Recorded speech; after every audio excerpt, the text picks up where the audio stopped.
Okay, so what we have is a 2009 Chevy Silverado. We have a code to go by, but some of the symptoms that we have is we have a harsh shift and we have no indicator. When we pull it down into gear, let me show you. As you can see, nothing is lighting up on the dash, so we don't know what gear we're in, and we are going to fix this. Let me show you what this code is. Okay, so the code is a p182f. Internal mode switch C circuit high voltage. So we're going to get into this transmission and we're going to show you what's causing this issue. Okay, so when you come up underneath the truck on the driver's side, you'll see the mode switch used to set right on the side of the transmission, just like this one here. But in 2009, they changed the mode switch, and from 9 to 14, it is placed inside of the pan.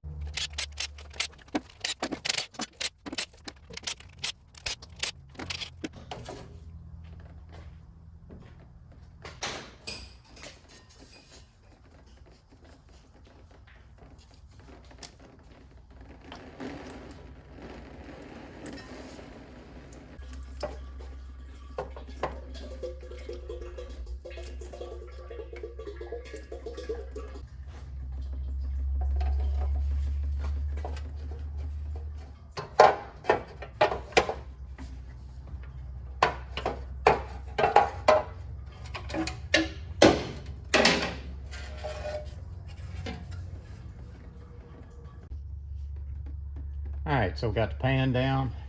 When you pull the filter down, you're probably going to get some more fluid.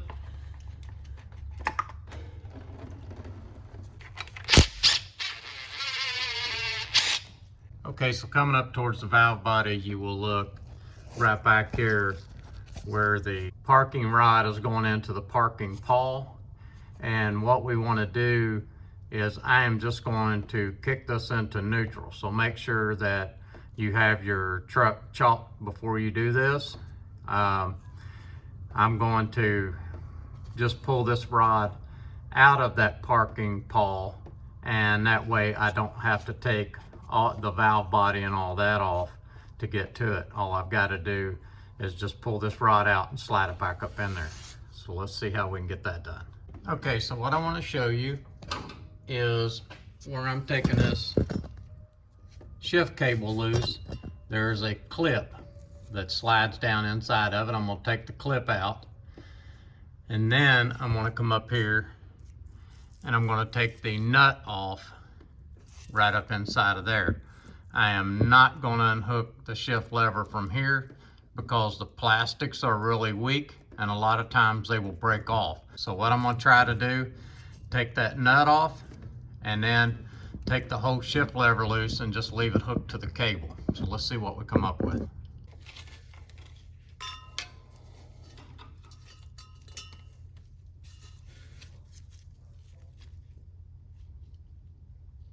Now before I kick this out of gear, I want to make sure that I have my wheels chalked, and that way the vehicle doesn't row. Might row just a little bit, but not much.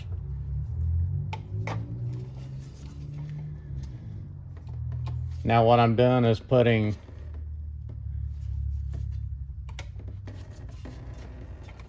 you'll want to pull that cable out and slide it all the way back. Now you can see it opened up so I can get to this nut. So just shove it all the way back and then take that nut loose. Alright, then you just reach up in here, unplug the range sensor. What I'm going to do is unplug the input sensor just to get it out of the way. Just push this tab in and pull down.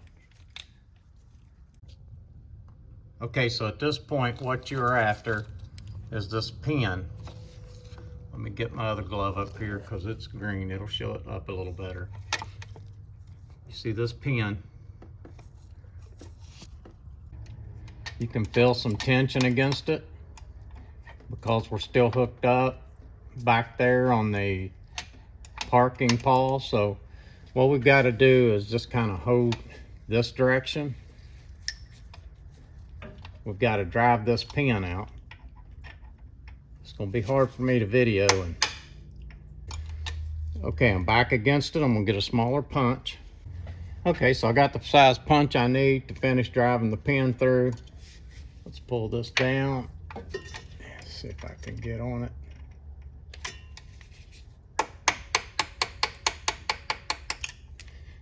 And you've seen the pin fall out.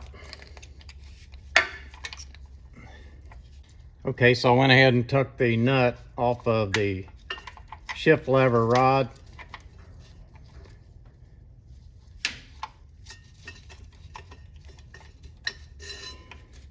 Drop the shift lever down and then just pull the rod out.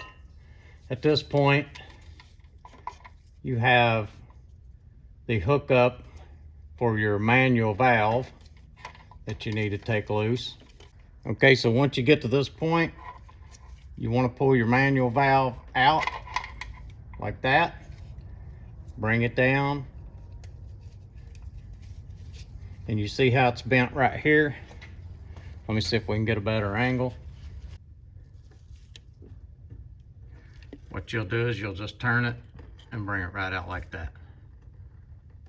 Okay, so we're going to start putting our new one back in and see if we can get this job taken care of. Okay, so there's a new part. Comes with a new row pin and a new shift lever seal. And then they get confused on which way this goes back in there. It slides right back in there just like that. Okay, let's get this back together.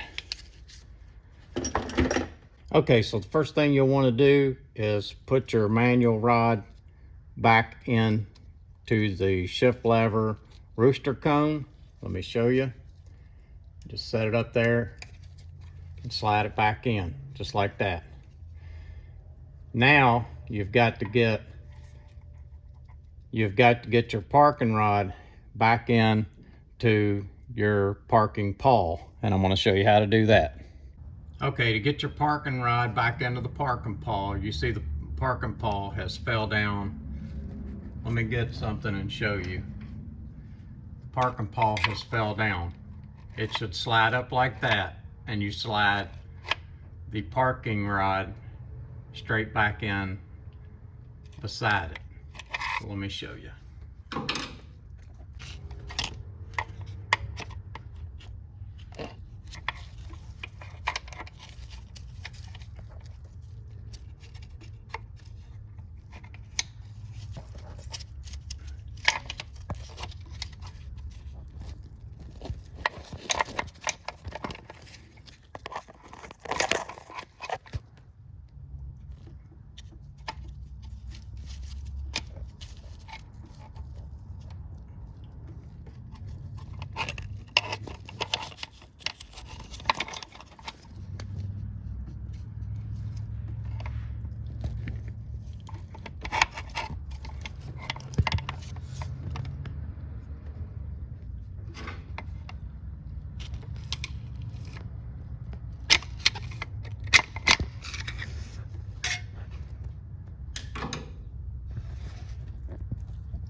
Okay, so I've got my parking rod back in against my parking pawl. I've got my manual valve still hooked up, and now I need to line this up with the pin coming back in. Okay, so I just slide this up, slide my pin back in. You can see there how I've got the pin started in.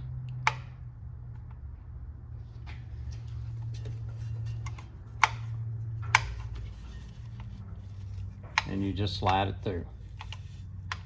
Okay, so what we got to do now is line the two holes up, the one in the pin and the one in the shift lever rooster cone, and then drive our pin back through. Okay, so at this point we're going to drive the pin back through the shaft and the rooster cone. I'm calling this a rooster cone because that's what I've always called it. What you want on this pin when you drive it through is you want the same amount sticking out on this side as you do on this side. So let's drive this pin through. Okay, so I'm going to use the bigger punch to drive the pin back through. You can see how big the punch is compared to the pen. I'm going to try to shove it in a little bit before I start tapping on it.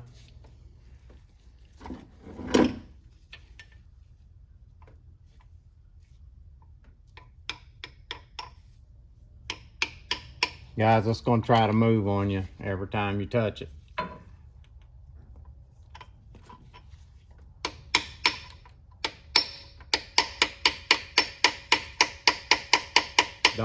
Don't hit it real hard, just kind of,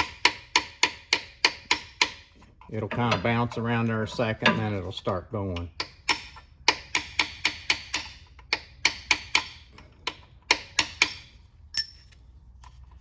All right.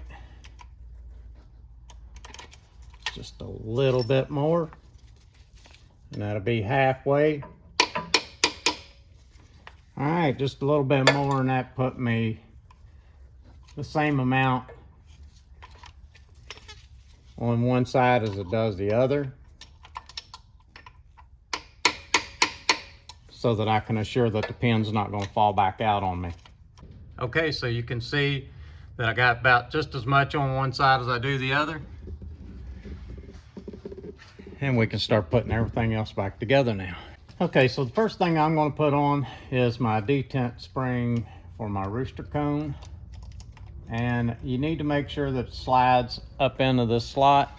You have a slot right here in the plastic for your range sensor, and your detent spring goes right up in that slot, and then you bolt it in. Okay, to explain what this spring does, when you feel those notches, when you're pulling the shifter down into gear, and what it has done is it is going over these bumps. That's what those notches feel like when you're pulling it down into gear. It's actually this detent spring holding pressure against this rooster cone. Plug up our input speed sensor. Plug up our range sensor. And we need to put our shift lever, our shift cable back on. Okay, so what I'm going to do is put the cable in, and what you'll want to watch is the parking pawl, and it will try to go back. The parking rod will try to go back into the parking pawl as you hook this cable up.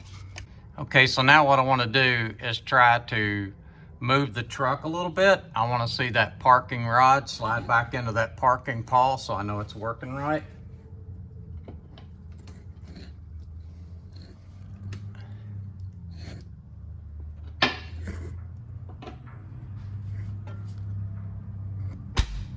Yep, it slid right into place when I tried to move the truck a little bit. So now we're back in park. Everything's working good. I've got my 2 electrical connectors hooked up. I have my detent spring hooked up on my rooster cone. It is in the slots just like it's supposed to be on the range sensor. And now we are ready to put the clip back in for the shift cable. That is this clip. Make sure that you put it in there. If you don't, it will break these ears off of the cable, and the cable will slide back and it will never go back into park. So make sure that you put the clip back in there so that it does not break those ears off. I see a lot of guys do that. I see a lot of guys think that that clip doesn't amount to anything, and it actually holds your cable into place. I'm gonna have to tap on it just a little bit.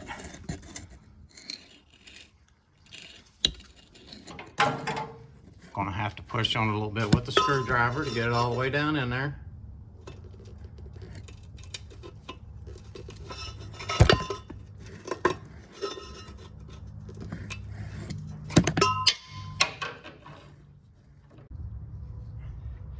Okay, one thing you want to make sure of before you put your filter on, make sure that you have the right filter on a 98 up the filter will be really thick.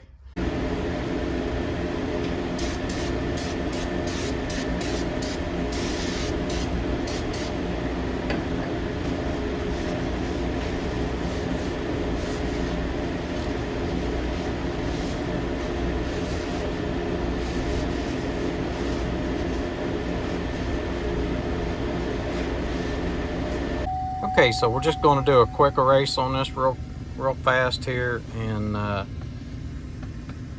it is already cleared the codes out. We go up. Okay, so here you see the traction control and all that is gone, and the check engine light is out. And look here. Okay, so you can see that our indicator is back for our gear selector, and that's what we was looking for.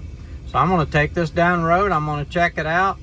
I hope that this video helps you, and please subscribe to Codeman's Auto.